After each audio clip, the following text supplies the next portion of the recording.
The subcommittee on space will come to order. Without objection, the chair is authorized to declare recesses of the subcommittee at any time. Good morning. Welcome to today's hearing entitled The Commercial Crew Program, Challenges and Opportunities. In front of you are packets containing the written testimony, biographies, and truth and testimony disclosures for today's witnesses. I recognize myself for 5 minutes for an opening statement. I would like to welcome everyone to our hearing today, and I want to thank our witnesses for taking time to appear before the committee. Today's hearing is a review of the Commercial Crew Program at NASA. This program holds the promise of tremendous value for both the taxpayer and the contractors, as long as the program is executed appropriately. Last year, NASA chose 2 partners to continue through the final phase of the program, Boeing and SpaceX. Known as CCTCAP, or Commercial Crew Transportation Capability, this final phase will provide funding for the partners to complete testing of their systems. This is a critical phase in our nation's efforts to develop and sustain assured U.S. human access to low Earth orbit. To date, Congress and the administration have not been able to reach consensus on the most efficient way to meet NASA's launch requirements. However, the promise of this capability and new contracting structure has allowed for guarded optimism. The NASA Authorization Act of 2008 directed NASA to engage the private sector for access to the International Space Station, so long as it did not come at the expense of NASA's other exploration development programs. Similarly, the NASA Authorization Act of 2010 continued this direction, including reporting requirements related to safety, and directed NASA to ensure that the Orion vehicle was able to provide alternative means of delivering crew to the ISS in the event that partner-supplied vehicles are unable to perform that function. NASA has done a lot to move the industry along in compliance with these laws. They have provided funding for early-stage development, funding to mature spacecraft designs, funding to certify those designs, and ultimately they will provide a steady customer through the ISS program. Previous testimony before this committee indicated that taxpayers will fund roughly 90% of the development of these capabilities and then in turn pay once again for the services derived from those capabilities. In total, NASA has spent or plans to spend over $8 billion on this initiative, which I believe represents a necessary investment if managed effectively. In order to protect taxpayer interests, however, this level of investment by the taxpayer requires a similar level of transparency and accountability. To that end, it was concerning to read some of the findings made by the Aerospace Safety Advisory Panel, also known as ASAP, in its annual report this year. The ASAP is congressionally chartered to examine the culture of safety at NASA. It is required to provide advice to Congress and to the Administrator on measures that can be taken to improve safety at the agency. This year, the ASAP was not able to complete their job insofar as it pertains to the Commercial Crew Program. According to the report, the Director of Commercial Spaceflight Development at NASA has provided excuses instead of information. This is described by the panel as a seamless set of constraints as to why information cannot be shared. Similarly, the report states this opacity and failure to engage in open and transparent communication is reminiscent of the problems that were explicitly identified by both the Rogers Commission and the Columbia Accident Investigation Board regarding causes of the Space Shuttle Challenger and Columbia mishaps, respectively. Unfortunately, this committee experienced similar issues when it attempted to get information on this program over the last year and a half. I want to be crystal clear to our witnesses here today and to the administration. Denying information to ASAP or Congress about the Commercial Crew Program is unacceptable when the hardworking American taxpayers are footing the bill for the program and the safety of our astronauts is on the line. Congress and the American people deserve to have answers to the questions posed by ASAP. I am pleased to hear that NASA is now being more open, and I hope this trend continues. Aside from the issues raised in the ASAP report, NASA must also address several outstanding questions as the program advances. The decision to use the federal acquisition regulations to issue contracts for the final phase of the program was a welcome step from the administration and one that I endorse. But how will waivers to safety requirements from the certification products contract phase be evaluated and issued? Given the delays in the commercial cargo program, how will NASA maintain schedule discipline under the current crew contracts? Why can't a scaled-back Orion launched on a Delta 4 Heavy provide a redundant capability in competition to the Commercial Crew Program? What level of price competition exists in the program now that we know the contractor's bids? I raise these questions because I want the program to be successful. In these difficult budgetary times, NASA must concentrate its limited resources on meeting its core requirements, one of those being domestic human access to low Earth orbit. I truly believe that we can come together to address these concerns in a constructive, bipartisan way so that we can once again launch American astronauts on American rockets from American soil. I look forward to hearing from our witnesses today. I now recognize the ranking member, Ms. Edwards, for an opening statement. Thank you, Mr. Chairman, and of course for as much time as I might consume, given that the clock was not running during your time. Good morning and welcome to our distinguished panel of witnesses. Mr. Chairman, I thank you for calling this hearing on the Commercial Crew Program and the challenges and opportunities. There's no denying that NASA and its commercial partners have taken great strides since commercial crew activities began about 5 years ago. Last fall, NASA, in partnership with 2 companies, Space Exploration Technologies, SpaceX, and the Boeing Corporation, established contracts to finalize designs, undertake full development, and carry out the milestones needed to complete NASA's certification requirements to carry NASA and NASA-sponsored astronauts to and from the International Space Station. As I've recounted on other occasions, I used to be a skeptic of commercial crew and cargo transportation to support NASA requirements. I've evolved, but I still have questions. And while I'm now supportive of the program and industry's partnership with NASA, I remain committed to ensuring that these systems are safe. And as the title of the hearing states, there are both challenges and opportunities ahead. First, the commercial cargo transportation program that's currently underway sheds light on some of those challenges. Initial operational flight showed up significantly later than initially anticipated, and a mishap last fall reminds us all that space flight, even in 2015, is indeed risky and hard, and when humans are involved, the stakes are immeasurably higher. Secondly, as we'll hear from Admiral Dyer, and the concern that I share with the chairman, the commercial crew program's approach is to buy the commercial crew services rather than make or manage a development program. This paradigm shift carries risk in and of itself, given that the services to be bought don't yet exist. In addition, the Aeronautics Safety Advisory Panel, ASAP, which Admiral Dyer chairs, has raised concerns about the transparency of the program in providing the panel and Congress with the information it needs to evaluate safety. As you know, Mr. Chairman, safety has and will continue to be a priority of this committee. And the NASA Authorization Act of 2015, I would add the bipartisan act passed by the House, directs that safety be the highest priority of the commercial crew program. Third, NASA is requesting $1.2 billion for the commercial crew program for fiscal year 2016. That's an increase of over $400 million from the FY 2015 enacted level.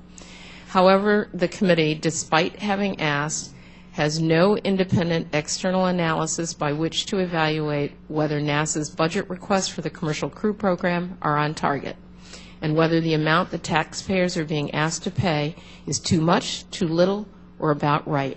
We don't have any information. The NASA Authorization Act of 2015, again, directs NASA to provide that analysis. And while that isn't law yet, it is clear that from a bipartisan perspective, we expect the committee to be provided with that information. I want NASA and its commercial partners to succeed so that NASA and the nation will regain human spaceflight access to low Earth orbit once again. And I also want to understand that taxpayers are paying for and the terms and the conditions involved. In particular, I look forward to hearing from our witnesses about several questions. One, how will NASA, SpaceX, and Boeing ensure safety and a safety culture throughout the development process and the operational space flights once they're certified? What contingency plans will be in place should commercial systems not be available by the anticipated 2017 date, or should one provider need to stand down for an extended period of time?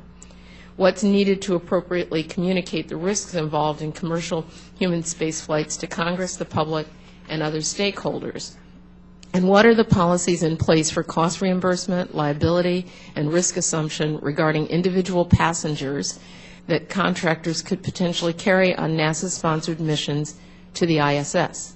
Before I close, Mr. Chairman, I want to note that while the commercial crew program is important, I hope that this committee will have the opportunity to discuss all of NASA's programs and plans that comprise its $18 billion budget request for fiscal year 2016.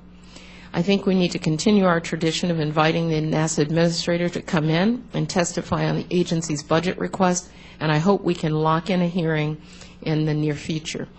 Thank you, and I yield the balance of my time. Thank you, Ms. Edwards. I now recognize the chairman of the full committee, Mr. Smith. Thank you, Mr. Chairman. America has always been a nation of innovators and explorers. We continue to remain on the forefront of new discoveries and technologies. Our history is filled with examples of entrepreneurs who push the boundaries of the possible.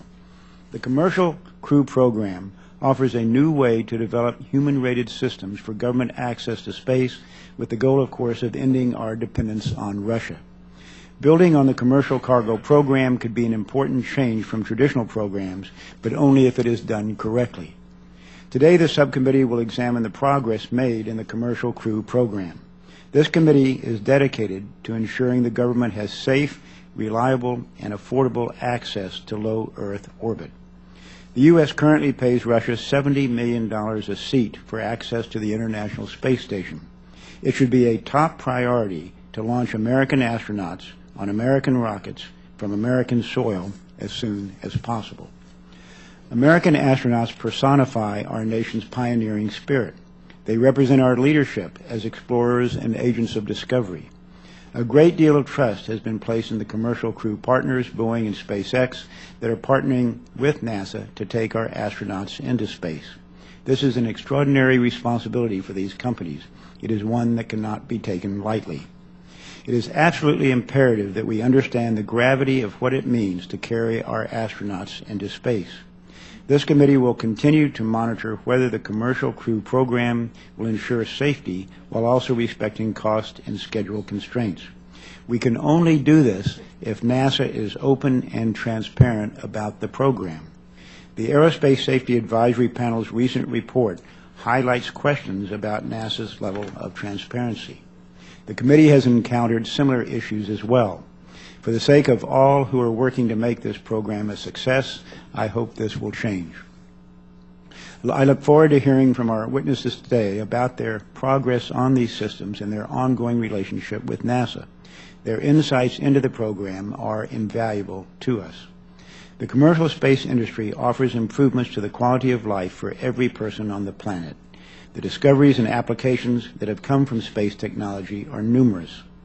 Since the dawn of the space age, contractors and the private sector have played a central role in making our nation's aspirations a reality. The commercial space industry will ensure that America remains a world leader in space exploration. Thank you, Mr. Chairman, and now yield back.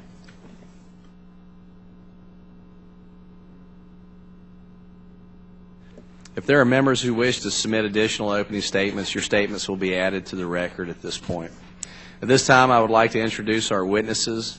Mr. Bill Gerstenmaier is the Associate Administrator for the Human Exploration and Operations Mission Directorate at NASA.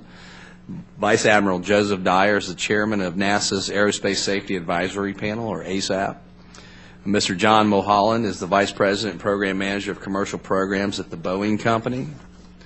And Dr. Garrett Reisman is Director of Crew Operations at the Space Exploration Technologies Corporation, or SpaceX. In order to allow time for discussion, please limit your testimony to 5 minutes. Your entire written statement will be made part of the record. I now recognize Mr. Gerstenmaier for 5 minutes to present his testimony.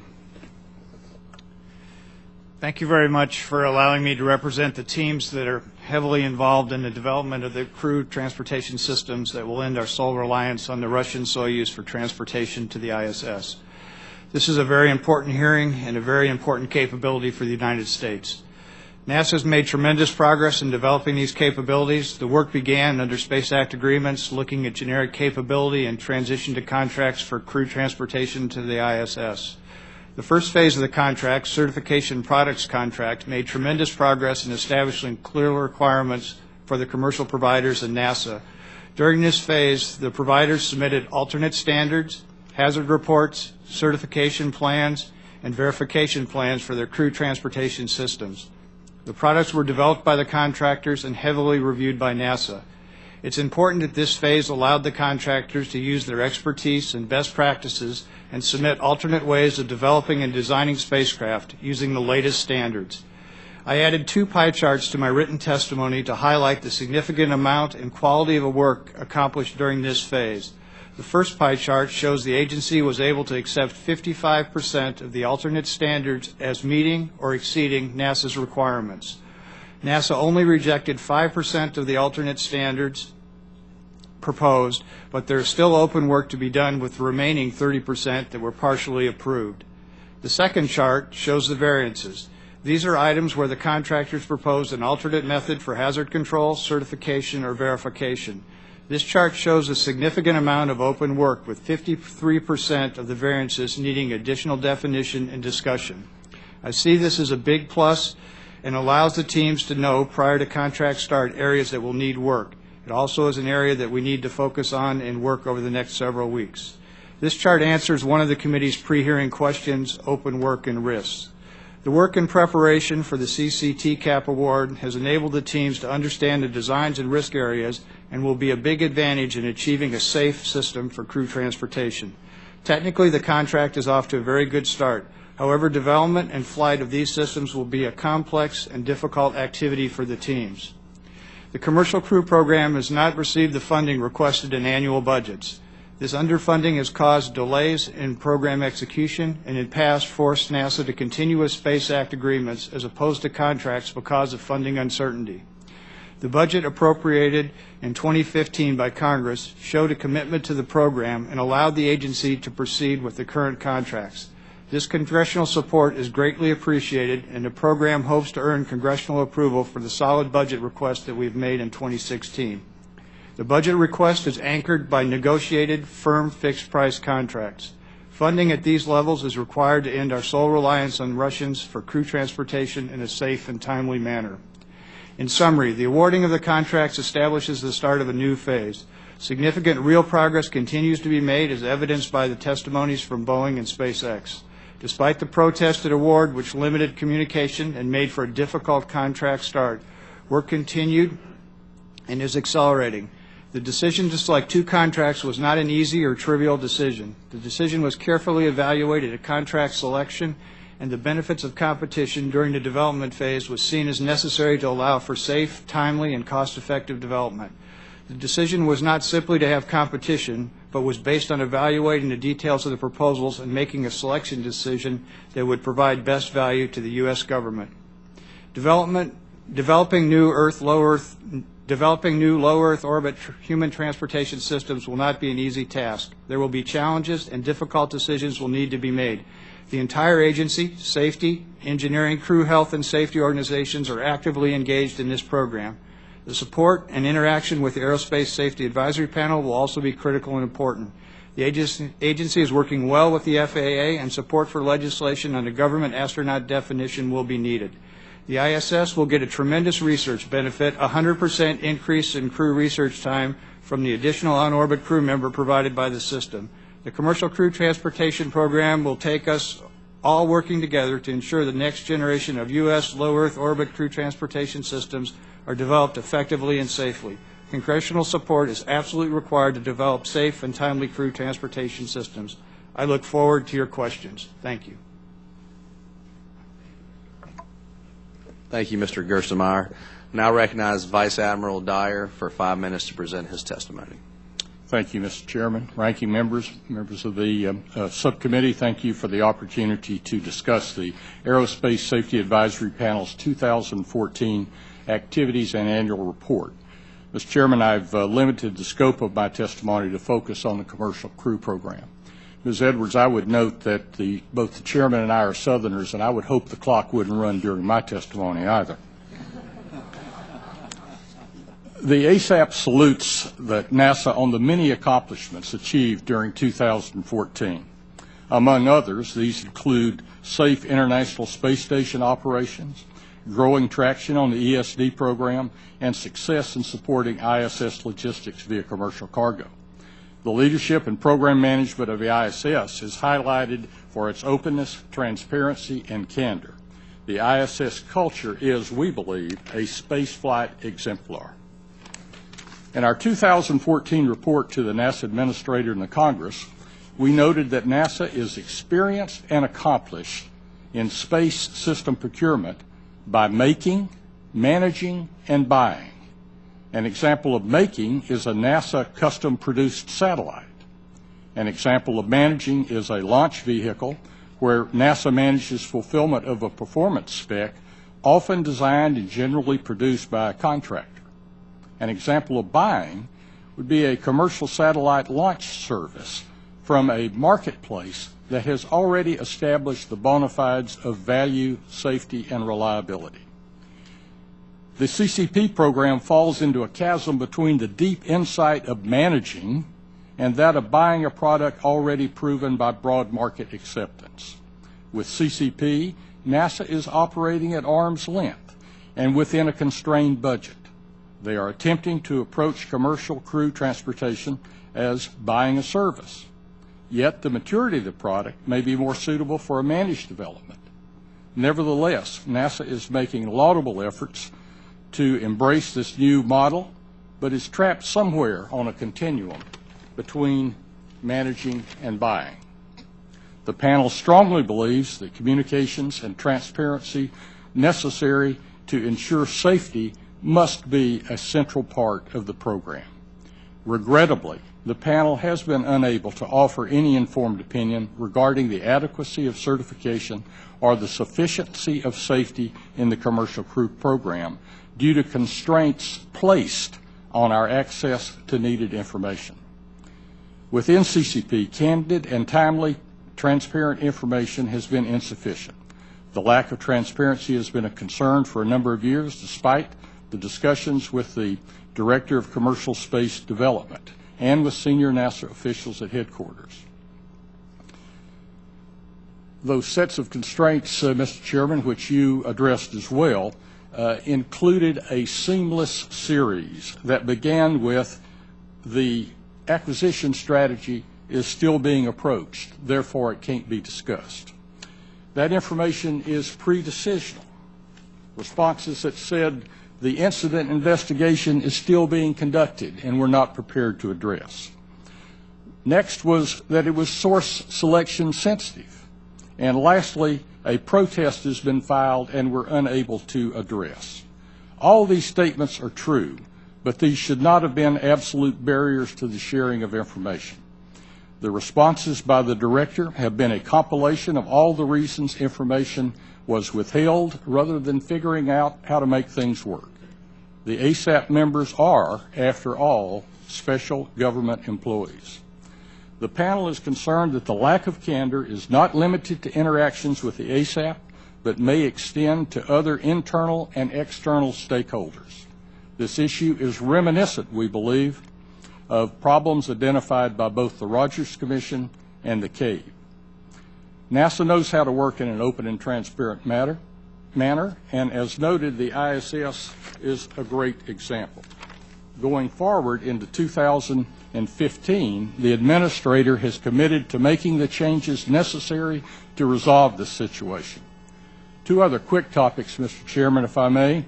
I'd like to address budget and constancy of purpose.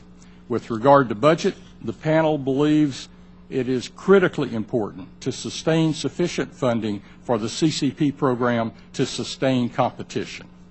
With regard to constancy of purpose, the panel notes that many NASA human spaceflight programs that have been initiated in the last 20 years have not been carried to completion. The ASAP appeals for constancy of purpose and notices that the objective is both important and challenging when there is a change in leadership at the Congress or the White House. Thank you, Mr. Chairman. Thank you, Admiral Dyer. I now recognize Mr. Mulholland for 5 minutes to present his testimony. Chairman Palazzo, Ranking Member Edwards, welcome Chairman Smith, members of the committee. On behalf of the Boeing Company, thank you for the opportunity to provide an update on Boeing's commercial crew transportation system. We are honored to be part of NASA's Commercial Crew Program to provide safe and reliable crew transportation to support the International Space Station mission. Boeing is the only provider to have closed NASA's Commercial Crew Integrated Capability contract on time and to complete a successful critical design review. With that, we've laid the framework for completing our design during the current phase of the program, which was awarded last September. Boeing's approach is a full-service system, providing all elements needed to transport crew and cargo to and from low Earth orbit, including the CST-100 spacecraft and launch vehicle integration and test, crew training and mission planning, cargo integration, mission operations, and crew and cargo recovery. In developing the Boeing system, we apply our unique integrated approach to meet NASA's human rating requirements, leveraging our Space Shuttle and ISS program experience and tools, along with our certification products, which are approved by NASA during the certification products contract. We continue to work diligently to maintain our planned schedule, completing the first 2 scheduled milestones on time and the first 2 of the next 3-part milestone. We have made significant progress the first 4 months of the program. We have procured 4 Atlas V launch vehicles from United Launch Alliance for our 2 certification flight tests and the first 2 service flights. Last week, we held a formal groundbreaking with our partners to begin construction on the crew access tower for the Atlas V launch pad at Cape Canaveral. Work is underway on the Atlas V emergency detection system, part of the abort system that supports human rating of our integrated system. Boeing and the Kennedy Space Center have completed handover of the former Orbital Processing Facility, OPF-3. Boeing has transformed it into a modernized state-of-the-art facility that will support manufacturing, assembly, and integration and test for the CST-100 spacecraft. We have installed tooling and have received and inspected more than 150 pieces of flight hardware on the way to assembling the CST-100 structural test article. Later this year, hardware for the qualification test vehicle will arrive, and after that, the orbital and crewed flight test vehicle hardware. Other points of progress include system software and avionics development, along with development of our avionics and software integration lab. Wind tunnel testing and landing system testing is ongoing. Our spacesuit supplier has provided an innovative, safe, and comfortable spacesuit prototype, and we are making significant progress with cabin interior design features. Throughout 2015 and 2016, we will complete a number of key development tests and reviews. We are confident these milestones will show progress in completion of our structural test article and qualification test vehicle, demonstration of flight hardware, acceptance of the Mission Control Center integrated simulation system, and completion of a service module hot fire launch abort test. We're on track for a pad abort test in early 2017 to fully check out the abort system, an uncrewed orbital flight test in spring of 2017, and our crewed flight test in the summer of 2017. After successfully achieving human rating certification, we will be prepared to fly the first service mission by the end of 2017. As in most development programs, the Commercial Crew Program presents a number of technical and programmatic challenges. We are working proactively to meet these challenges. A key strength that Boeing provides to NASA is that we have depth in a wide range of engineering and manufacturing disciplines. We are able to apply those capabilities readily to achieve NASA's objective for safe crew access to ISS. Commercial transportation to low Earth orbit is the right solution to enable a robust portfolio of NASA programs in science and human spaceflight. The Commercial Crew Program provides safe and affordable transportation of our astronauts, helps stabilize our American human spaceflight workforce, and frees up funding for NASA to invest in deep space exploration. Boeing is making substantial progress in our rigorous crew transportation development. Boeing is bringing the same quality to commercial spaceflight that we bring to our servicemen and women, NASA astronauts, and to the traveling public every day. Thank you again for the opportunity to be here today, and I look forward to answering your questions. Thank you, Mr. Mulholland. I now recognize Dr. Reisman for 5 minutes to present his testimony. Thank you, Chairman Palazzo, Chairman Smith, and Ranking Member Edwards. Thank you very much for inviting me here today to talk to you about SpaceX's progress under NASA's Commercial Crew Program. SpaceX is proud to be serving our nation's space program in a variety of ways. We are flying cargo missions today to the International Space Station using our Dragon spacecraft and our Falcon 9 launch vehicle. SpaceX currently offers the sole capability to return significant amounts of cargo to Earth from the ISS. We are also launching satellites for NASA and the Department of Defense, as well as the world's leading commercial satellite providers. To date, we've successfully launched the Falcon 9 15 times, and that includes 6 Dragon flights up to the ISS and back. Capitalizing on lessons learned from these missions and from our partnership with NASA, the safest and most advanced human spaceflight systems ever seen are our objective. Mr. Chairman, if I may, I'd like to share a short video with you to provide a brief glimpse of SpaceX's manufacturing capabilities, hardware, and activities.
Mr. Chairman, human spaceflight is a reason that SpaceX was founded.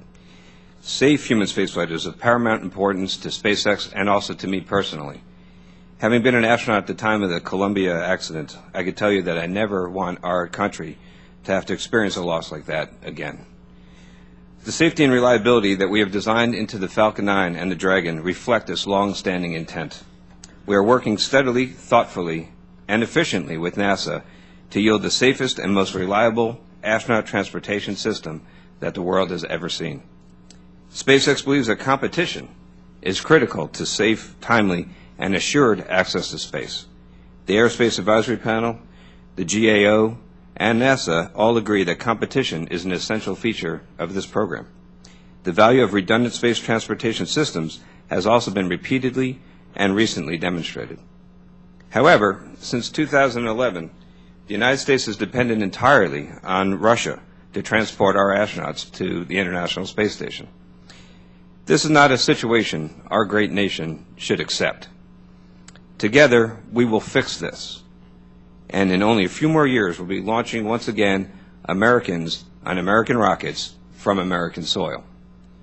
Your ongoing support is essential to restoring that capability by 2017. Thank you for your contributions to the Commercial Crew Program and to the American space exploration efforts. I am pleased to take any questions you might have. Thank you, Dr. Reisman. I thank the witnesses for their testimony. Members are reminded that committee rules limit questioning to 5 minutes. The chair recognizes himself for 5 minutes. Mr. Gerstenmaier, we're currently paying Russia $76 million for a Soyuz seat to the ISS, which has historically increased 9% per year. Your testimony states that the commercial crew prices will be roughly $50 million per seat, but that is hard to calculate in apples-to-apples comparison because the commercial crew price includes some cargo. So my question is, does this $58 million price also include the investments NASA has made in the CCDEV-1, CCDEV-2, CCICAP, and the CPC phases, or is this just CCTCAP post-certification mission?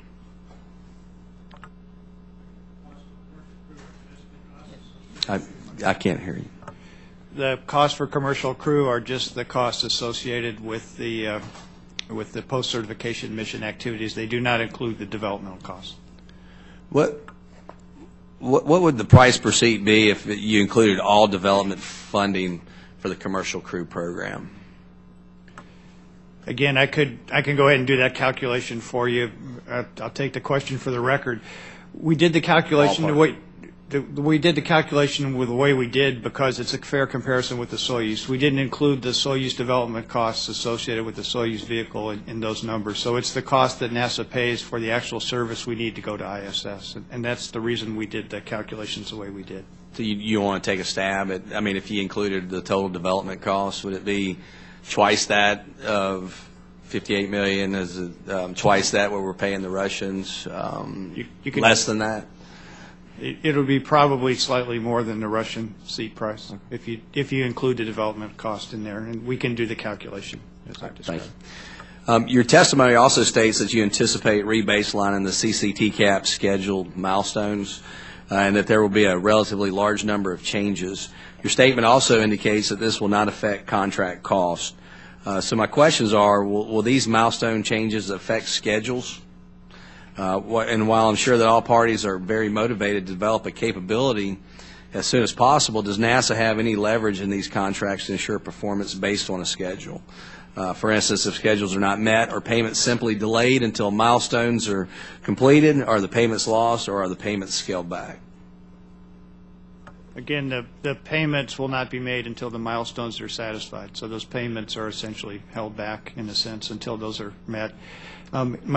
I think the contractors can talk directly about where the schedules have moved and where the milestones are changing. This is very typical in a contract startup where you get the contractor on board, you go through, you evaluate the details of the schedules. Many of the proposals were written about a year ago, so it's very appropriate for them to go ahead and see some updates and movement. We'll continue to monitor the schedule. You know, we were careful to make the 2017 as a goal. We didn't want to make that as an absolute requirement, and the reason for that was purely safety. We felt that if we pushed too hard on schedule, we could sacrifice technical development, we could sacrifice safety to meet the date certain of 2017. So we'll be cognizant of the date. We will move as forward as fast as we can, but we will also make sure that safety is precedent as we go forward.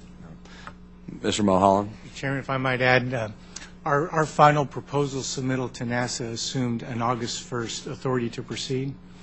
With the award near the end of September and then subsequent protest, we rebaselined our proposal consistent with that approximate 2-month award delay.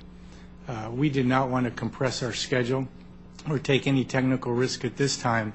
That said, we're working very diligently on several opportunities to try and accelerate that delivery. But at this point in the program, it did not make sense to do anything other than adjust our schedule consistent with the award date. Okay. Dr. Reisman, if you want to add anything. Just to say with regard to schedule that after the original proposal was submitted, we continued to work diligently on our design, and we found ways during the blackout period of the procurement and during the protest to make our vehicle better, safer, and more reliable. And so that led to some readjustment of some of the milestones, but I could tell you that we have a schedule that has been vetted by NASA, has been iterated upon with NASA, that has margin built into each milestone, and that has a significant amount of a margin to meeting the ultimate goal of flying Americans in space in 2017. So we're confident that we're in a good position. And lastly, Dr. Gerstenmaier, several media outlets have recently reported that the Russian Space Agency is considering exiting the ISS partnership to support their own space station. According to the reports, this could include decoupling the Russian segments from the rest of the station and continuing on their own. Do you have a response to these reports, and how would NASA respond in such a situation? I think the details of those reports are basically that this would occur in 2024 or 2025, which is after the extension of the space station to the period of 2024. So we've not heard anything officially from the Russians on their plans, but our understanding was from the media reports and from this internal meeting that it was after 2024. So it would not have any impact to us through this period of ISS operations. Right. And after 2024, that's when you expect industry or nonprofits or somebody else to assume operations of the International Space Station. But if Russia does decouple their segments from the International Space Station, have you given any thought to how NASA would handle that? Even though you may not be the operator at the time, how would that affect ISS operations for whatever group that does take it over? we'll continue to work those plans, but we have an ability to operate station without our Russian partners if absolutely required. Okay. Well, thank you very much. I now recognize Ms. Edwards for her questions. Thank you very much, Mr. Chairman, and thank you to the witnesses today. As usual, we never have quite enough time to go into all the details, so please accept my apologies. And I just want to note for the record that many Democratic members are not here today, not because they're not concerned, but because a caucus meeting, Democratic caucus meeting, was called at 9 o'clock at the time of this hearing, so we apologize for that. I want to focus on Admiral Dyer in Mr. Gerstenmaier's testimony about the in his prepared statements. He indicated that the certification products contracts efforts gave NASA an early insight into vehicle designs and approaches. And it would seem that access to the contractor's proposals for variances to meet the various safety requirements and how NASA handled them would be pieces of information that would be critical to ASAP's responsibilities in advising Congress. In fact, in Mr. Gerstenmaier's statement, one point in particular stands out. He says, and I quote, "Overall, this phase of the contract was critical to allowing the contractors to understand the human rating requirements and NASA's understanding of how the contractors' approaches intend to meet those requirements." And I want to know from Admiral Dyer, were you aware of NASA's plans to assess contractor variance proposals, and did you request access to the variance proposals and NASA's subsequent disposition? Yes, Madam Ranking Member, we are aware. We have asked for that insight. We have not received it during the 2014 period. As I indicated in my testimony, General Bolton, the administrator at NASA, has indicated he's going to correct the situation. We are beginning to see the early stages of making that turn. We don't yet understand the waivers that have been granted in terms of beyond that which Mr.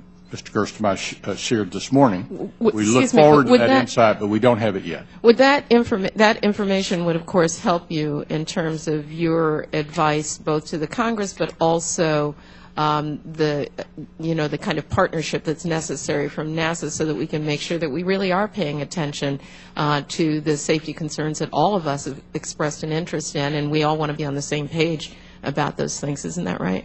You're absolutely right. Thank you.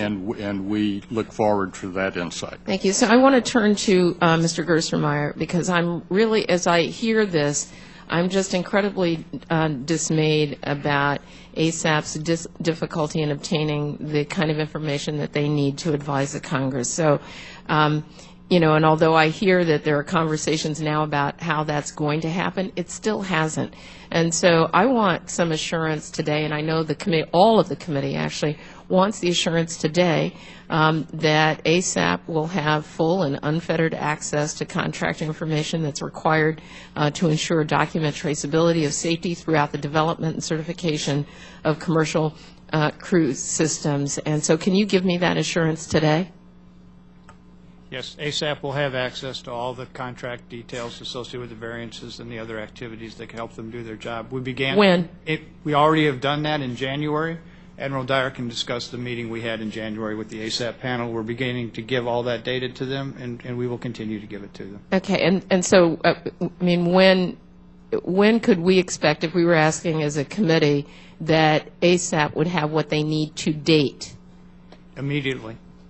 Okay, we'll be asking about that again. Mr. Mulholland. And they've already received it in January, so they got a significant amount of information in January from the agency, and will continue to give more as needed. Well, I look forward to both NASA and ASAP communicating with the committee about what's been received and what timeline and what remains to be received, so we'd appreciate that. Mr. Mulholland and Dr. Reisman, how will you ensure that NASA and ASAP don't encounter the same problems that ASAP has experienced in acquiring documents that are needed to evaluate safety? I think that's an extremely important position. I have the utmost respect for Admiral Dyer, the ASAP mission. We've had two very successful meetings with ASAP in the last year, where we went through the details of our certification plans, validation plans, I was disappointed also to see the report and the lack of information provided. In our meeting with ASAP just a couple weeks ago, I personally pledged to Admiral Dyer that we would give him any and all information of our products, regardless of the ability of NASA to provide it to them. Dr. Reisman? We've also been open to the ASAP. We've had them out to our facility in Hawthorne and have a standing invitation to them to invite to come by anytime. I think we're talking about August for another meeting just earlier today. But we are committed to full insight. We are drastically ramping up our activities in terms of insight for NASA and creating complete transparency. We've established working forums, working groups. Each SpaceX technical group has a weekly or biweekly meeting with their NASA counterparts, and communication is happening daily so that NASA knows exactly what we're doing in terms of design and development. We have a buddy system where everybody at SpaceX has a point of contact at NASA. We have deep facility and data access, so really we're being as transparent as we could possibly be. So thank you very much, Mr. Chairman, for indulging me. And so I appreciate that and the relationship that our commercial partners have with NASA. I want that same relationship with ASAP so that Congress has the ability to make sure that we can make determinations about how we're spending taxpayers' money and about the progress of the program, and that we are continuing to stay focused on safety. Thank you, Mr. Chairman. I now recognize Mr. Rohrbacher. Thank you very much, Mr. Chairman. And again, I appreciate the leadership you and the ranking member are demonstrating by this hearing today, and the leadership you've taken in this job. Let's see. Let me get this. The President has requested 54% increase in the funding level for the Commercial Crew Program. So that's $1.24 billion request for 2016 versus $850 million that was appropriated for 2015. So we've had this increase in the request. I guess we should ask Mr. Gershmeyer now. If we don't get full funding, we've been hearing that the date for 2017 is at risk. We've heard that testimony several times, but yet every year we actually are spending less, we are appropriating less money than has been requested. Congress is appropriating less than what's requested, yet we're saying the 2017 date is at risk unless we meet these appropriations, but we're not doing it. Is the 2017 date at risk right now because of actions or inaction by Congress to fully appropriate the requests of the administration for the Commercial Crew Program?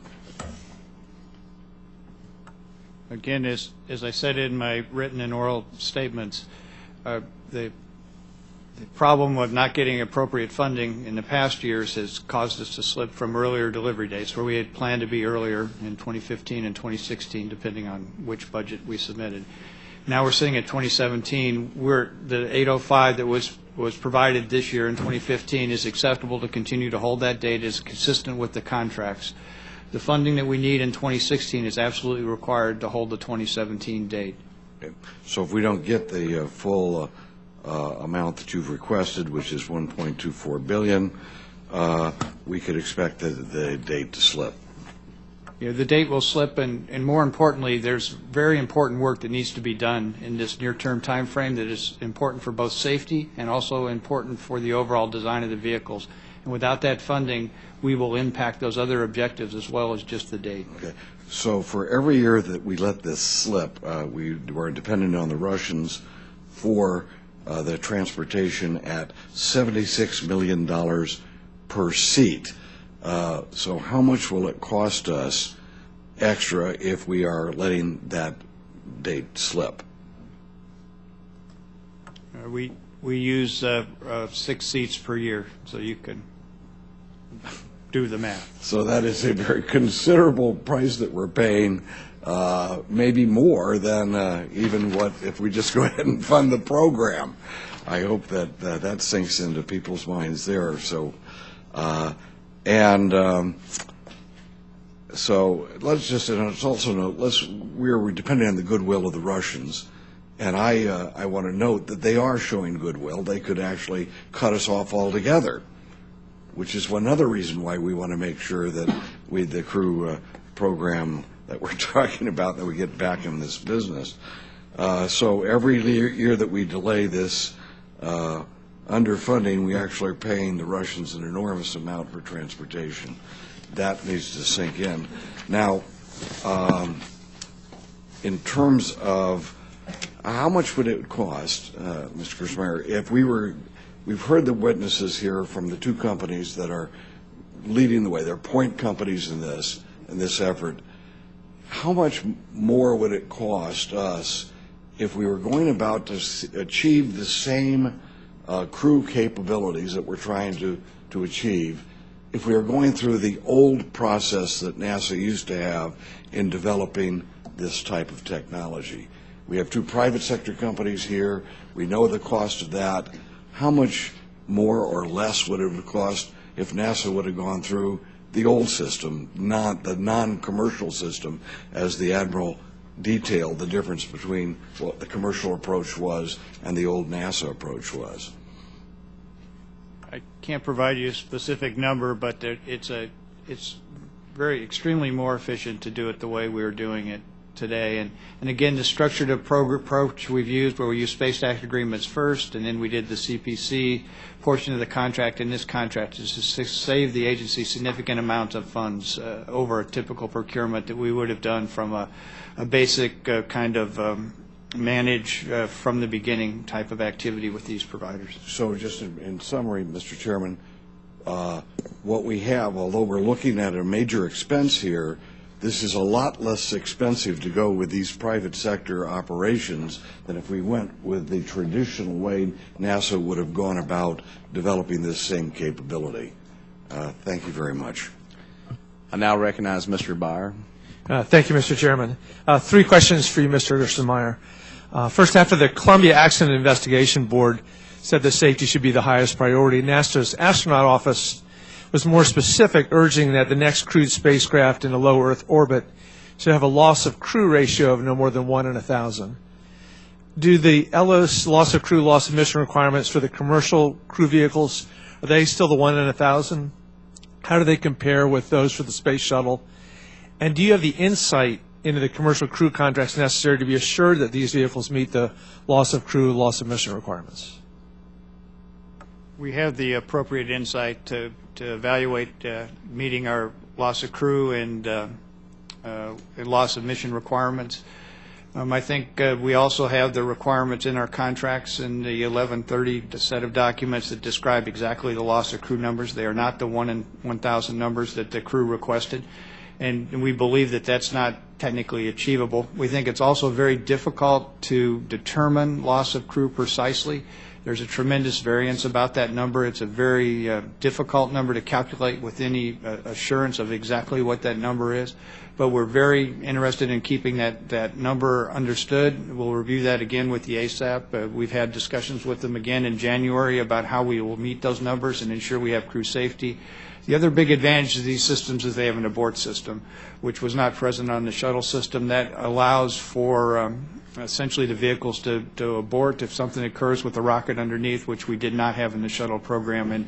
And that gets factored in tangentially to the equation, but it's not directly in the calculation. Also, the capsules are safer to return and require less stability during the return phase, which also makes them safer. So there's inherent safety in both of these designs. Both companies are very focused on safety. We will meet the requirements that are specified across the agency. If 1 in 1,000, what the astronauts had requested, is not achievable, what's a number that you do use and do think is achievable? I think we've been using 1 in 500 for both ascent and entry, and it's the same for our exploration program. So the requirements for loss of crew is consistent across all agency programs and human spaceflight.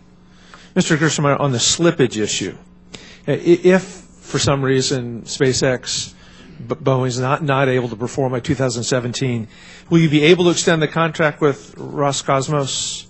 And I know there's 3-year lag times on some of that. Or are there any other reasons for continuing the contract with the Russians as backup? We've recently done a synopsis to begin the investigation to see what our options are for extending the Soyuz into 2017. We currently have Soyuz capability through calendar year 2017 with a return flight of our crews in the spring of 2018. We did that synopsis to begin the discussions with the Russians about acquiring additional Soyuz capability. We'll continue that discussion over the next several months. But again, if you look at the timing, we need to make a decision with the Russians sometime this spring to be in place to have that assurance. We think it's probably in our best interest, even if the calendar shows that we'll be well completed in 2017. There's some advantage of having an overlap of both Soyuz capability and U.S. capability at the same time, because we could get very late in the flow on the launch pad, have a problem with the launch pad, or have a vehicle very late in the flow having a problem. And if we don't have a backup capability, we'd be in the posture of having to decrease the station. So we think it's in our interest to go pursue additional seats with the Russians. We'll do that over the next several months. And is there any real wastage to have that overlap of taxpayer money or NASA resources? I believe we will use those Soyuz seats to our advantage. If the preference will be to fly the commercial providers as soon as they're ready to go fly, and then we will use those Soyuz seat capability to the advantage to give us additional research time on board station. Great, thank you. And one last question. Every day I pick up the Post and read about Russia violating the terms of the ceasefire in the eastern Ukraine, the seizing of Crimea, the continued conflict there, the U.S. sanctions and the sanctions from many European countries. Are they affecting your relationship with the Soyuz at all? No, to this point, we have a very strong relationship with the Russians. We work with them every day on board space station. Our teams are in constant communications back and forth. We have a team of roughly 20 to 30 U.S. citizens in Russia constantly monitoring the space station activities, and the partnership at an engineering level, a technical level, and a program level has been very strong between the Russians and the U.S. and NASA personnel. Thank you, Mr. Grisselmeyer. I yield back, Mr. Chair. I now recognize Mr. Lucas. Thank you, Mr. Chairman. Admiral Dreyer, I could not help but listen with great intensity to your opening comments and, of course, the questions so accurately raised by Ranking Member Edwards. Most of us on this panel, all of us on this panel remember the loss of the 2 shuttle crews. I suspect most of us remember the loss of the first Apollo crew many years ago. So sensitivity to safety and an understanding that our astronauts are the most valuable piece of asset in the programs is of great importance to us. Could you expand again for a moment about the challenges that the Aerospace Safety Advisory Panel faced in 2014 trying to access the information? Now, I know we've been given assurances here today that everything's available, but could you expand on that for just a moment? Yes, sir. I'm happy to do so. It is, in my opinion, first and foremost, a leadership level issue below Mr. Gerstenmaier. It has been one that I've seen many times in my DOD experience, where an inexperienced program director, being perhaps right-hearted but wrong-headed, believes that protecting the program from any criticism or from any of those that might speak questioningly of it is a first responsibility. It builds suspicion and distrust. It's not in the best interest of the program. That is beginning to turn around, as Mr. Gerstenmaier said, but only after the issuance of our annual report. The first thing we received were gigabytes of data that I would describe as, there's something important in there somewhere, why don't you see if you can find it? And we're following that up now with more detailed briefings, and the future is beginning to look better. But we can't yet answer the question as to whether or not the certification process looks good and safe to us, and whether or not the path forward looks to be of good technical conscience. We will, but we're not there yet. And the players that made it so challenging in 14 are still in place? They are. I can assure you, Admiral, that the committee will work with you to make sure that the panel's mission is completed for the sake of all of our investments. With that thought, Mr. Chairman, I actually yield back. Thank you, Mr. Lucas. I now recognize Mr. Posey. Thank you, Mr. Chairman. Dr. Reisman, just curious about the extent to which NASA might impose safety requirements above the level of safety you would have if you did not have NASA oversight. Well, that's an interesting question. So we've designed the vehicle first and foremost for what we think is safe and what we think is the best possible design. We then make sure that we comply with NASA requirements, but often we exceed them. And one example is our launch abort system, which is, as Mr. Gerstenmaier pointed out, is an essential advantage over both of our vehicles compared to the one I rode, the space shuttle. Our launch abort system really has, the NASA requirement is not for fault tolerance, but we've made that launch abort system to be single fault tolerant, to make it even safer than it has to be per the requirements. So we make sure we meet the requirements, and we're committed to meeting NASA safety requirements, but we think it's prudent we go beyond them. Okay, thank you. Mr. Gerstenmaier, what was the original cost of a seat on a Soyuz? Soyuz seat price was, I don't remember what the original was on the order of $50 million or so. Okay, and how much is it exactly today? Today it's $76 million per seat. Okay. That's a pretty significant increase. Were those increases in cost, and I know they've gone up gradually as I've seen them go, were they anticipated, were they agreed to in advance, or were they unilaterally set by the other side? They were anticipated and negotiated with the Russians. Okay. And how much higher does this cost go? Our historical increase has roughly been about 9% per contract, and that was, again, fact found on our side where we looked at that compared to actual manufacturing costs, inflation, dollar to ruble conversions. All those went into those calculations, and the 9% was seen as a reasonable kind of increase. And how high can they go, I can't anticipate. Yeah, when will we expect the negotiations or recalculation about the next increase?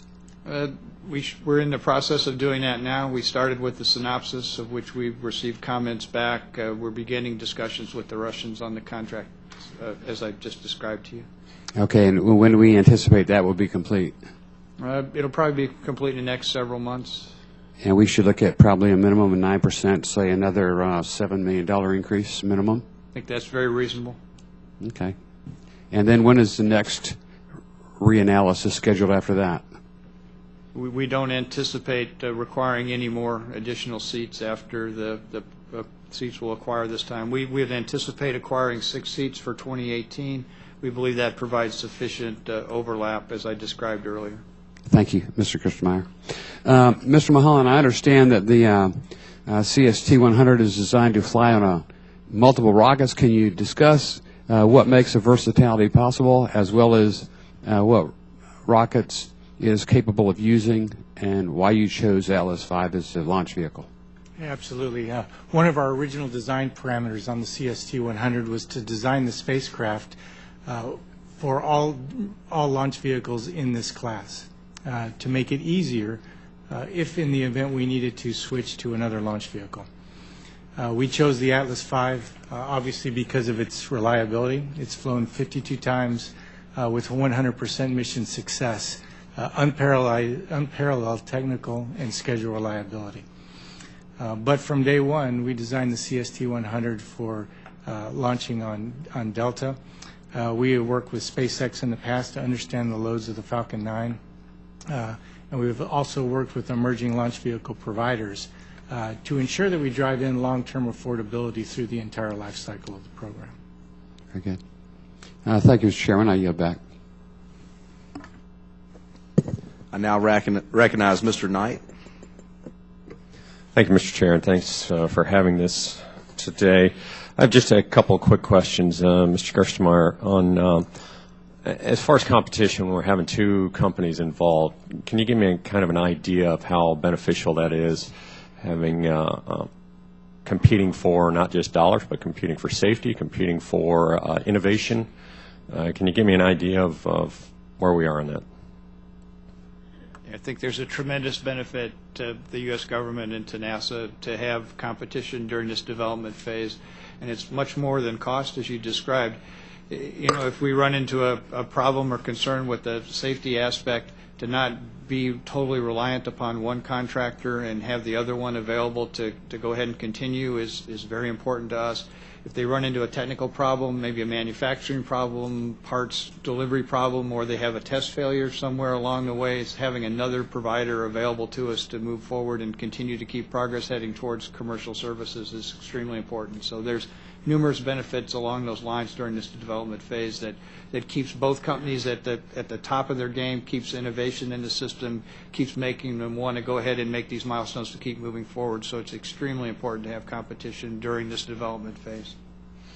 And I think, let's see, I think Admiral Dyer, we were talking about the 1,000 to 1 or the 500 to 1, or maybe Mr. Gerstenmaier wants to weigh in on this. What are the Russians?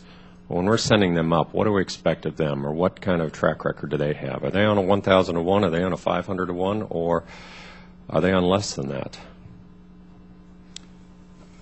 Mr. Gerstenmaier will be better prepared to speak to the quantitative numbers.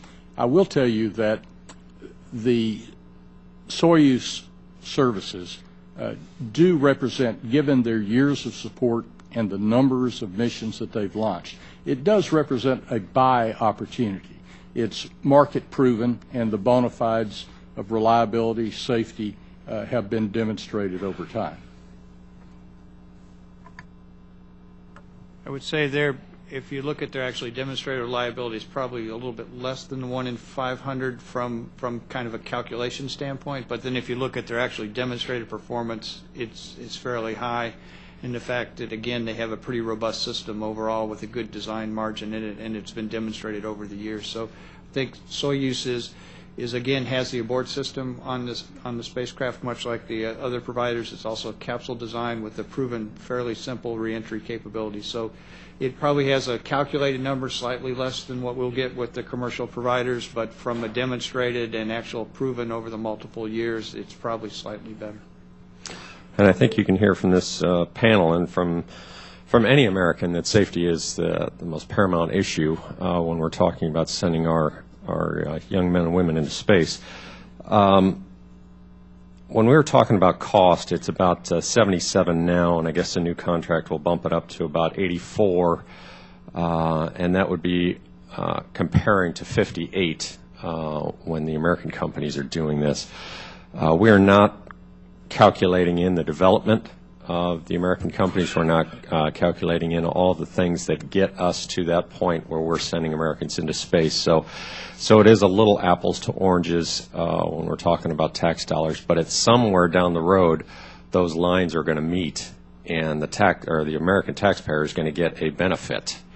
And so I would expect that would be somewhere in the near future, in 5 years into the program, or maybe even 10 years into the program. So it will be beneficial to the taxpayer to do this. Also from a confidence standpoint that we have American companies sending Americans into space, and we are back in the American dream of having space exploration. So I yield back, Mr. Chair, and thank you very much. I now recognize Mr. Perlmutter. Thank you, Mr. Chairman, and thank you for indulging me and letting me pass a couple times to listen to some of the questions and answers. I'm new to this committee. The acronyms are plentiful in your business, and I just wanted to have a chance to talk about, from point of view as a member of Congress, safety issues, cost issues are going to be more up my alley than the technical issues that you all are discussing. So let me get down to a couple questions that I have. And the first is the safety issue. The Atlas V, I think, Mr. Mulholland, you said 52 missions, no failures. If for some reason or other Congress were to say, we're not dealing with any Russian engines from this point forward today, how long would it take us to come up with a new engine to power, say, the Atlas V or some other rocket like that to take on these missions? Well, I would say ULA and the member companies of ULA are working diligently with Blue Origin and also with Aerojet to develop a replacement engine for the Atlas V. I hear you, but and I'm not trying to lead you down a path. It isn't like we could have an engine tomorrow. No. I mean, not even next year, probably a couple, 3 or 4 years, right? Now I am trying to lead you down a path. No, it's, ULA is on a plan for a 2019 re-engine of the Atlas V launch vehicle. The Air Force recently thought that program would take 7 to 9 years. And so it's very important for us to make sure that we have a launch vehicle that is as robust and reliable as the Atlas V. There's other launch vehicles we could move to, such as the Delta, if we needed to. We were not given a bid for the Falcon 9 during this previous phase of the proposal, but we've had discussions with SpaceX if they would be willing to provide a proposal. But incredibly important that we thoughtfully move through the ULA re-engine. So, I mean, basically, you've got one path where you're developing other engines that would be American-made. At the same time, we have a reliable engine that has worked for us 52 times. So, and you can't just go cold turkey on that immediately and hope to move forward with these different programs we have in place. Is that right? Correct. Okay. So, second question I have, and you all should know I'm from Colorado, and I have certain companies in my state that are clearly interested in space exploration and launches and delivery and all of that stuff. So, as I understand it, the space station has what I think Mr. Gerstenmaier or somebody may have said, we expect a life through 2024. Yet the missions that you two, Boeing and SpaceX, have been given as part of your competition really go till 2023. And I'm just curious, and either Mr. Gerstenmaier, you can answer, or gentlemen, you can answer on behalf of your companies, am I now to take it that more or less competitive bids are over for any new kinds of commercial crew opportunities, and I'm talking about the Dream Chaser or whatever else might exist. So, Mr. Gerstenmaier, you're looking pretty forlorn that nobody's asked you any questions for a while, so I'll ask you. We anticipate a competitive selection for services beyond the existing contracts. We have required a minimum purchase of 2 flights per contractor in this first contract, and anything beyond that, we have the option of going in competitively selecting for future services to space station. And gentlemen, Dr. Reisman, would you agree that you're in this to compete and to win, and you think that SpaceX can do that? Oh, absolutely. And I just wanted to add that, John was talking about the possibility of making CST-100 compatible with the Falcon 9. That we have had some discussion. I would put out there that the Falcon 9 is, in our opinion, the best way for the U.S. to wean itself off its Russian dependency. It is 100% American-made. It has 15 consecutive flights with 100% primary mission success. But by the time in 2017, when we strap somebody in, we'll be well over 50 missions. And so we'll have the same type of flight heritage that the Atlas V has today. It was designed from the beginning with human rating in mind. It has triplicate avionics streams, factors of safety of 1.4. So it meets all the human rating requirements. Now, I don't get a commission, so I can't sell you one of those today, and it's above my pay grade to talk about these types of strategic alliances, but I just wanted to say the Falcon 9, in my opinion, with all the issues we have out there, is certainly the best path forward for America, not only for NASA, but for Department of Defense to break our dependency on the Russians. My time has expired, but if Mr. Mulholland wanted to respond, I don't know. Were you getting ready to say something? Oh, I think it's important, and obviously we work with and monitor the Falcon 9 performance as a launch vehicle buyer. It will be interesting to see, as the Falcon 9 has gone through a couple of different design changes, and they're getting ready to go to larger engines. And so it'll be interesting to see the stability and the scale as they perform. As Dr. Reisman mentioned, they expect to be over 50 missions by the time the launch services are provided, which would be a significant increase in their schedule reliability to be able to achieve that number of missions per year. And as they achieve that and have that demonstrated reliability that you would need to put crew on it, obviously it could be considered as a launch vehicle. Okay. Thank you, and thank you, Mr. Chairman. I yield back. I now recognize Mr. Johnson. Thank you, Mr. Chairman. Mr. Gerstenmaier, real quick question starting off. You know, maintaining two partners in the program provides competition to price and a redundant capability, but if Russia stopped providing Soyuz seats to NASA, could NASA accelerate the development of a domestic capability by focusing resources on one partner? No, and if the way that the contract was awarded, or we put the proposal out, we asked for the stated requirement was we would select one or more providers. So that required both offerers to give us essentially their best schedule and give us the best price as an individual. There was no idea that we would pick two out of this selection. So they gave us the best schedules that they could give us and the best price at this award, assuming there might only be one winner out of this selection. So the current schedules we have is, I believe, the most aggressive schedule that we could get, and applying additional funds would not allow us to advance that date any earlier. Okay. Also, Mr. Gerstenmaier, the commercial crew program is a new way of doing business that requires new processes for investigating mishaps or accidents. What has NASA done to prepare for any mishaps or accidents that may occur in the commercial crew program?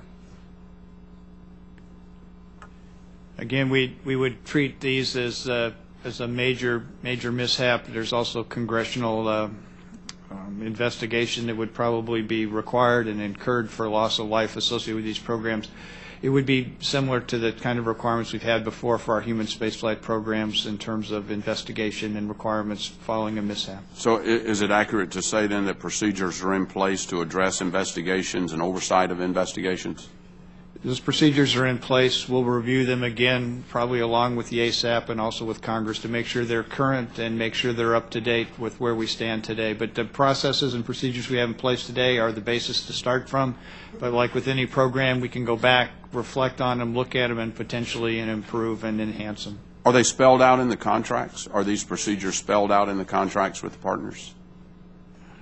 I don't know if the accident procedures are called out specifically. Can you share those procedures with the committee? Can you point us to those? Sure, they're available. Okay, great. Mr. Gerstenmaier, the two contractors have proposed very different prices for accomplishing the goals and mission requirements set forth in their respective contracts.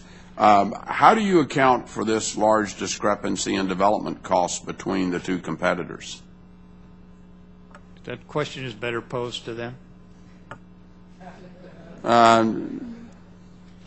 Well, but don't you work for NASA? Aren't you overseeing the contracts? Yes, I am. Do you have a concern about the I have no concern about the costs. We evaluated both costs to see if they were reasonable. We looked at the chance of default. We looked at them. They were reasonable. They were fully understandable to us. But the specifics of the differences we can understand. I can describe to you from a NASA perspective why they were there, but you have the luxury today of having both contractors here, and they can explain that to you in much more detail from their perspective than I can from a NASA perspective. But well, let me ask a follow-on then. If you were to use the same joint confidence level methodology for the commercial crew program that you use for the cost-plus contracts for SLS and Orion, would you expect the outcome to resemble the contractor prices and schedules? Would you see any similarities? We looked at we did an independent cost analysis where we looked at the cost of what these contracts should cost, and we evaluated those against what the actual proposals were, and they were reasonable and consistent with what we could see. Have you done any, has NASA considered doing any JCLs on these contracts? Right now, we have firm fixed price contracts in place. We don't believe there is a need to do a JCL on a firm fixed price contract because that's the value that's been given to us for the service we require, and it's a commitment by the contractors to deliver for that price. Okay. Mr. Mulholland and Mr. Reisman, what plan does each of your companies have to track and mitigate schedule and funding risks? Absolutely. And first, if I might go back to the cost question, and you talked about the different approaches of the two companies. I'm out of time, so we'll have to see if the chairman will indulge, but we'll see. Well, go ahead. He wants. Okay, go ahead. Please. Go ahead. I would say, there is a difference in approach. I think the only objective evidence is the NASA evaluation from the source board.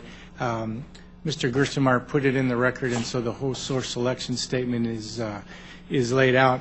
But there were many instances of statements about the increase in confidence that NASA has in the Boeing plan because of the detailed understanding of the certification requirements in comparison to SpaceX, who did not demonstrate as good an understanding of the certification products or have as effective systems for development of these key products. And so it's, I think, that difference in approach, and you have to remember that Boeing has been a partner with NASA in the development of every capsule that has taken domestic astronauts to space that this country's embarked on.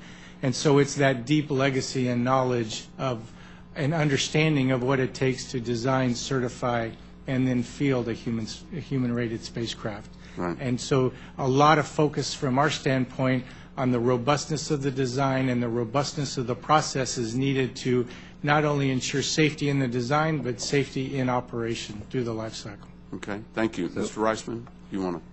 Well, John, it was a good qualitative answer, but I could tell you that if you look in detail at the source selection official statement, that you'll see that it was neck and neck when it came to technical and mission suitability. There's a 7% difference in the scores that were awarded, but there was a 70% difference in price. And I could tell you that the reason for that, first of all, we're very happy with the $2.6 billion that we did receive. That's every penny that we asked for. We have to, I should also point out that we have to meet the same contract requirements, the same objectives, and the same, most importantly, the same safety requirements that Boeing has to meet. So we're on we have to do the same thing. As far as why we are so much ahead in terms of cost, is because we're so much ahead in terms of the development of the vehicle. We have a cargo vehicle today that's flying to the space station. We have a Falcon 9 that is already integrated with that vehicle. We have a mission control today that is controlling that integrated rocket and vehicle. We have the luxury of performing two major abort tests, two of the most difficult validation tests, hardware tests integrated under the ICAP contract, and those abort tests are about to happen. In fact, the test article is at the Cape right now. So we had a lot of runway behind us, and at the same time, we're also very efficient. We're a vertically integrated company that does not have to pay subcontractors upon subcontractors upon subcontractors. So we have a lot of inherent efficiencies, and I think that explains the difference. Okay. All right. Well, thank you very much. Mr. Chairman, I yield back. Thanks. I now recognize Mr. Brooks. Thank you, Mr. Chairman. Admiral Dyer, the United States government is working to replace the Russian RD-180 engine with a domestic alternative. Aside from the domestically sourced RS-68 used on the Delta IV launch vehicle, is there an alternative engine available today that could provide the same level of performance and reliability as the RD-180 engine? Mr. Brooks, as you heard from both the SpaceX representative and Boeing representatives, there are discussions about domestic engines, both new ones as well as extended use of the SpaceX engines. There is not currently a realistic path forward within the confines of the schedules that we're talking about for commercial space, in my opinion. Now, I will follow that up by saying we believe that the two contractors represent a great competitive portfolio.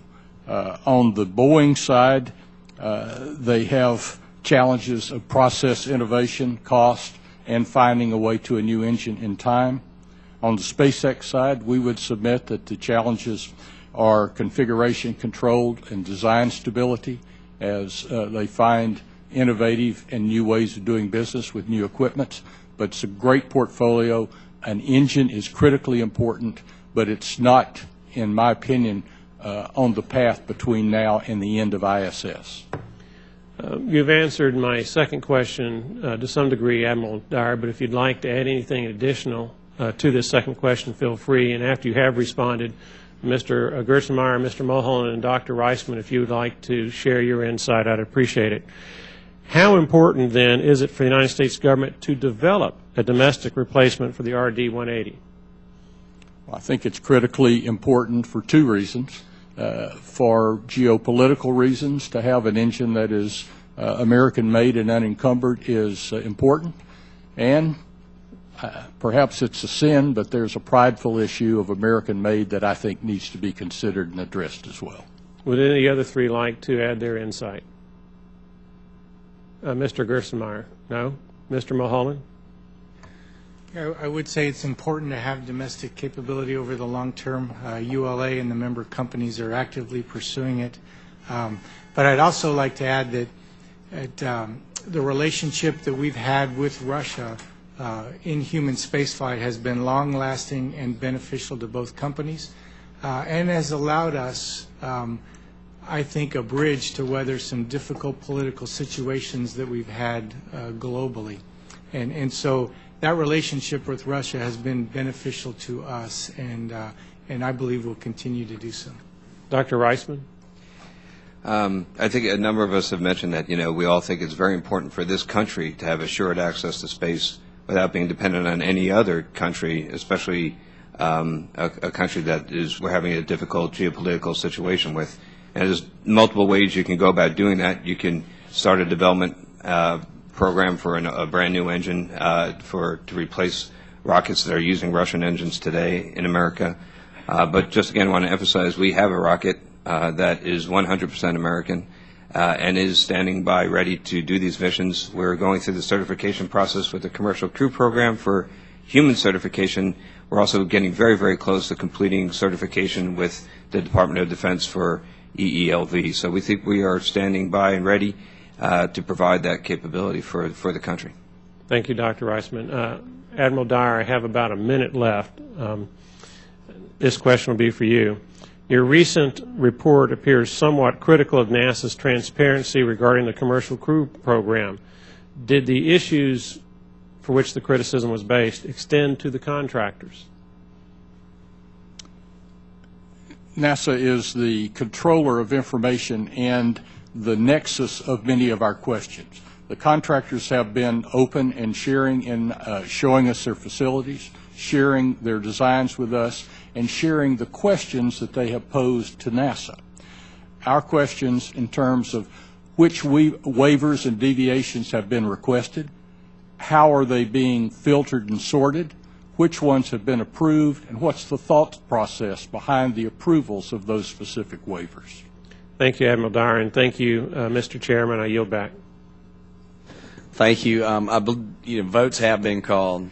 We never have enough time to ask all the questions that we want. This is a very important topic, not just to Congress, but definitely to the American people. So I'm going to open it up to one question per side, and I will start with Ms. Edwards. Thank you, and I'll just be very brief. Mr. Gerstenmaier, just curious, because in a couple of times in your testimony and your responses, you indicated a concern with slippage and budget based on the fact that Congress hadn't provided the appropriations that were necessary. And I wonder if you share the concern that I have that if NASA were to come up were to be able to do an effective independent cost analysis, that actually that could provide a better basis for making appropriations, but in fact that some of the concern with the appropriation has been that NASA hasn't been forthcoming in providing that kind of analysis. And indeed, in the 2015 Authorization Act that Mr. Palazzo and I moved forward, we require that kind of analysis. And so I don't want to keep pointing fingers, but it would help to have that information in order for us to be the best advocates we can be for the kind of resources that you need. Would you be willing to do that? Again, at this stage, we have definitized fixed price contracts, and we'd like to discuss those with you, show you the basis for those contracts, and show you the variance on those contracts, and that would essentially anchor any of our discussions for the budgets, and we can show you the other pieces around that. So I don't know, I'm not sure that an independent cost model for a different acquisition approach, as we're doing with these commercial providers, provides any other insight other than the specifics of the actual negotiated contract that we have. And we can show you the milestones and the details. We've already shared it with staff. We'll continue to share that with staff as the basis for our budget. So we will provide you with the information you need to understand the budget in all its detail and what it's based on, but it's actually anchored extremely heavily upon these actual negotiated contracts and the milestones that were provided by both SpaceX and Boeing. And then just in the time remaining, thank you, Mr. Gerstenmaier, the time remaining, I just want to clarify that both from Boeing and from SpaceX, that in terms of all the development costs that have gone into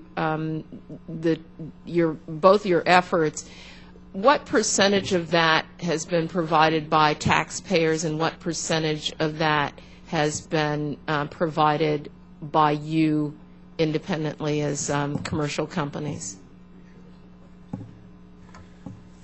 Ranking Member, I don't have that data readily available. I certainly will get that to you. I would say that NASA has paid the preponderance of the development costs, but Boeing has contributed significantly.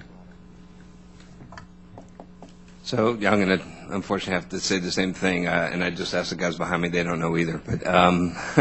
But so we'll get back to you on a precise number. But I can tell you that similar to what John said, we've put, especially in the beginning, we put a lot of our own money in. We have our own skin in the game, but we've also enjoyed a lot of help from NASA. So the exact numbers we'll have to get back to you. It's important because, the public believes that the work that you're undertaking now is entirely your own, and you are entirely footing the bill. We just saw a recent poll about that, which is actually undercutting our ability to make a sale that taxpayers need to continue to support NASA as an agency. And so it is a deep concern of mine that we have a public that believes, because you guys are very good at the promotion of your work and it's exciting, that it's all your skin in the game.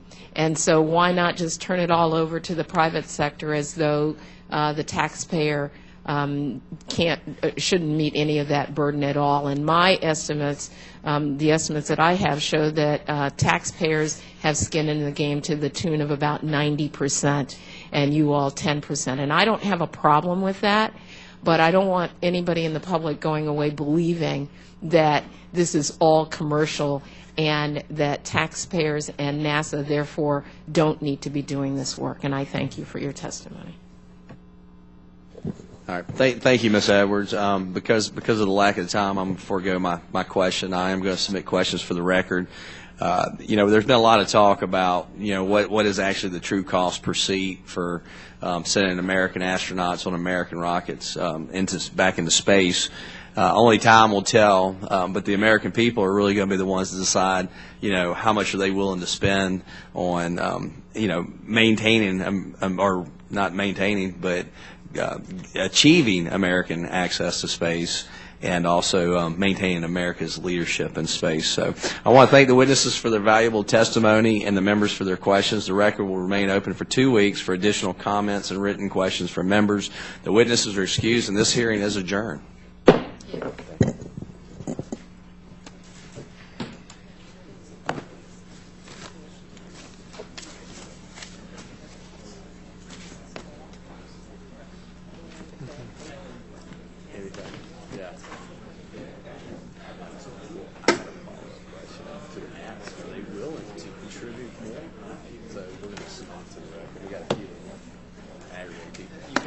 Admiral Dyer, look, it takes us twice the amount of time to say half as much, but every word is important. As the program advances. The decision to use the federal acquisition regulations to issue contracts for the final phase of the program was a welcome step from the administration and one that I endorse. But how will waivers to safety requirements from the certification products contract phase be evaluated and issued? Given the delays in the commercial cargo program, how will NASA maintain schedule discipline under the current crew contracts?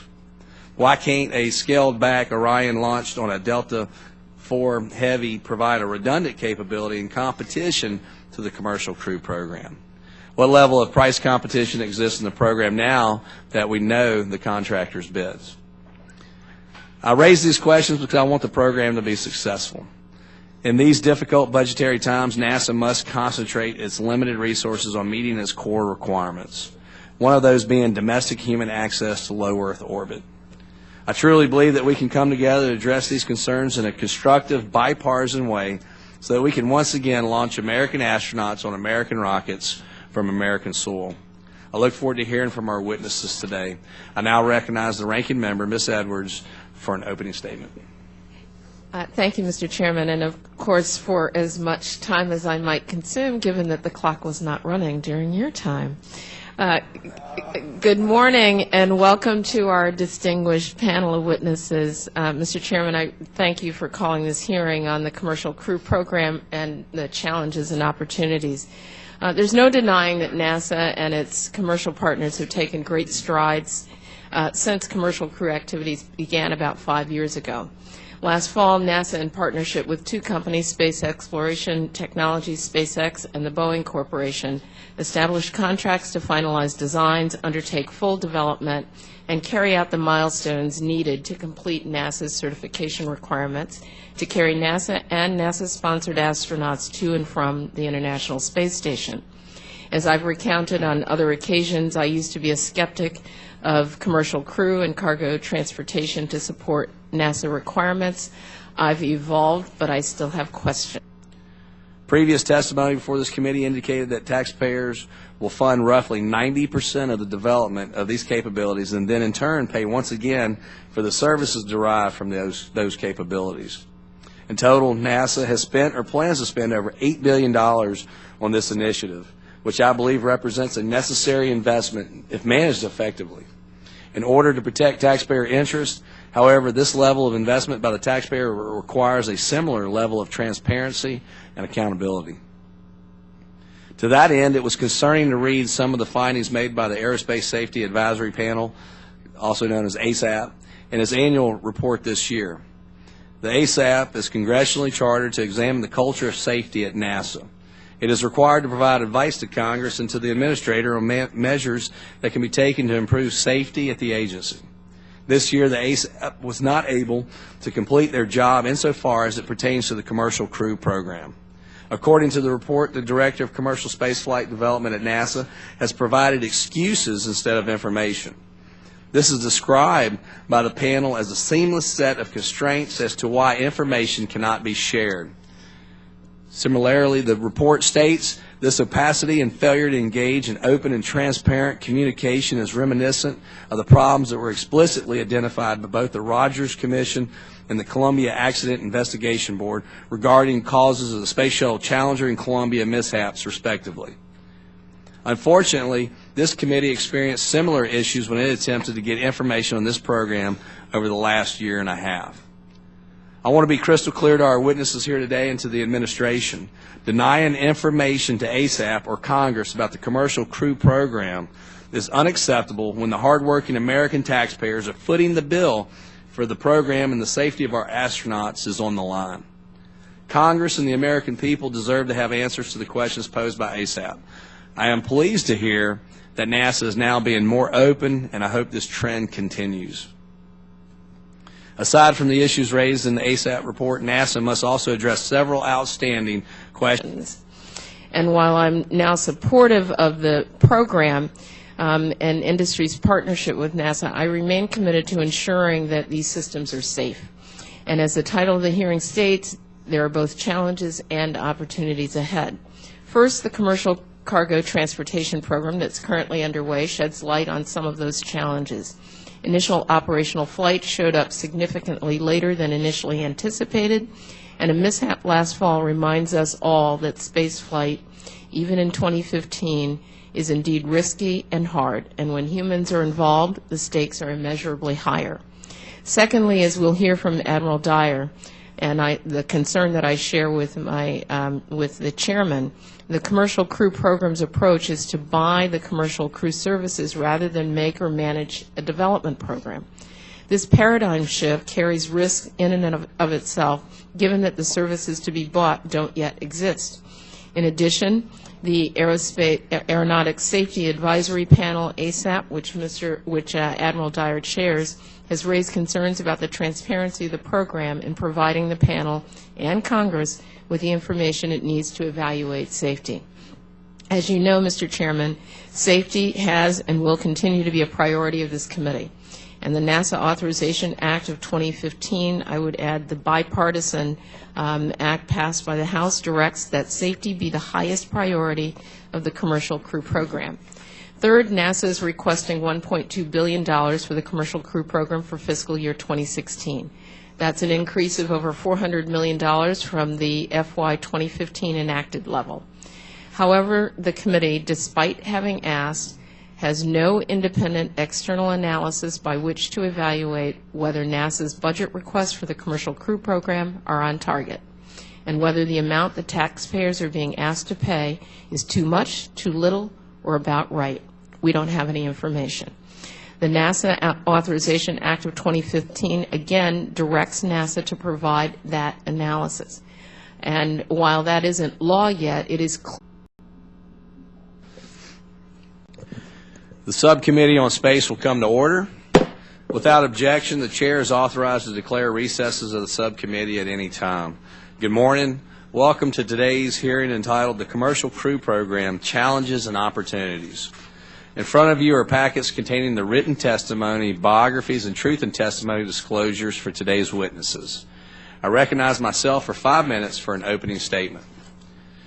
I would like to welcome everyone to our hearing today, and I want to thank our witnesses for taking time to appear before the committee. Today's hearing is a review of the Commercial Crew Program at NASA. This program holds the promise of tremendous value for both the taxpayer and the contractors, as long as the program is executed appropriately. Last year, NASA chose 2 partners to continue through the final phase of the program, Boeing and SpaceX. Known as CCTCAP, or Commercial Crew Transportation Capability, this final phase will provide funding for the partners to complete testing of their systems. This is a critical phase in our nation's efforts to develop and sustain assured U.S. human access to low Earth orbit. To date, Congress and the administration have not been able to reach consensus on the most efficient way to meet NASA's launch requirements. However, the promise of this capability and new contracting structure has allowed for guarded optimism. The NASA Authorization Act of 2008 directed NASA to engage the private sector for access to the International Space Station, so long as it did not come at the expense of NASA's other exploration development programs. Similarly, the NASA Authorization Act of 2010 continued this direction, including reporting requirements related to safety, and directed NASA to ensure that the Orion vehicle was able to provide alternative means of delivering crew to the ISS in the event that partner-supplied vehicles are unable to perform that function. NASA has done a lot to move the industry along in compliance with these laws. They have provided funding for early-stage development, funding to mature spacecraft designs, funding to certify those designs, and ultimately they will provide a steady customer through the ISS program. Clear that from a bipartisan perspective, we expect the committee to be provided with that information. I want NASA and its commercial partners to succeed so that NASA and the nation will regain human spaceflight access to low Earth orbit once again. And I also want to understand that taxpayers are paying for and the terms and the conditions involved. In particular, I look forward to hearing from our witnesses about several questions. One, how will NASA, SpaceX, and Boeing ensure safety and a safety culture throughout the development process and the operational space flights once they're certified? What contingency plans will be in place should commercial systems not be available by the anticipated 2017 date, or should one provider need to stand down for an extended period of time? What's needed to appropriately communicate the risks involved in commercial human space flights to Congress, the public, and other stakeholders? And what are the policies in place for cost reimbursement, liability, and risk assumption regarding individual passengers that contractors could potentially carry on NASA-sponsored missions to the ISS?